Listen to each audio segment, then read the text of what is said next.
Kisah si kelingking. Kisah, hiduplah sepasang suami istri di sebuah desa di Pulau Belitung. Walaupun hidup miskin, mereka tetap rukun dan bahagia. Namun, mereka belum mempunyai anak. Mereka tidak putus asa dan hampir setiap saat berdoa kepada Tuhan.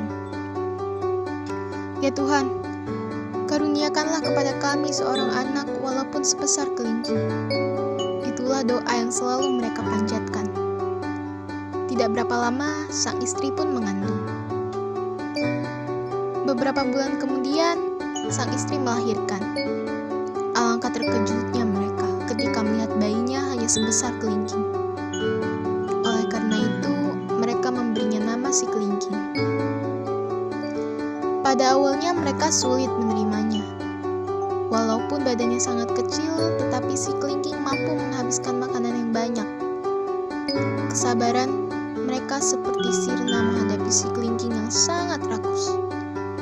Akhirnya, mereka sepakat untuk membuang jauh-jauh si kelingking. Pada suatu hari, sang ayah mengajak si kelingking ke hutan untuk mencari kayu. Setibanya di tengah hutan, sang ayah segera menebang pohon besar yang diarahkan kepada anaknya. Beberapa saat kemudian, pohon besar itu pun roboh menimpa si kelingking. Setelah memastikan dan yakin anaknya mati, sang ayah pun segera kembali ke rumahnya. Mendengar cerita suaminya, sang istri pun menjadi senang.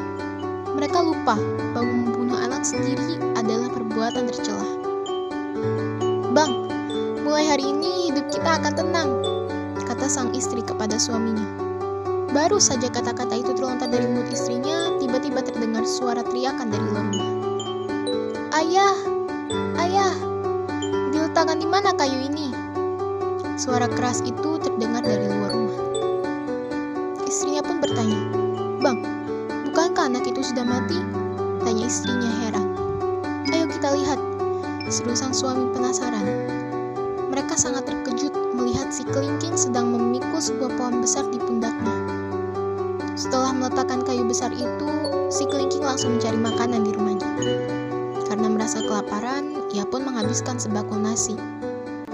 Sementara ayah dan ibunya hanya duduk terbengong-bengong melihat anaknya, tidak tahu apa yang harus mereka perbuat. Singkat cerita, meskipun sudah beberapa kali disingkirkan, tetapi ia tetap kembali. Tak ada akal untuk mengenyahkannya lagi dari kehidupan mereka. Ketika melihat sekelingking begitu lahap makan dan seolah tak pernah tahu niat jahat orang tuanya, akhirnya mereka sadar. Si kelingking adalah darah dagingnya. Sudah seharusnya ia dipelihara dengan baik. Sejak saat itu, mereka menerima keadaan si kelingking apa adanya. Ternyata keberadaan si kelingking sangat berguna. Dengan tenaganya yang besar, si kelingking mampu melakukan pekerjaan yang berat.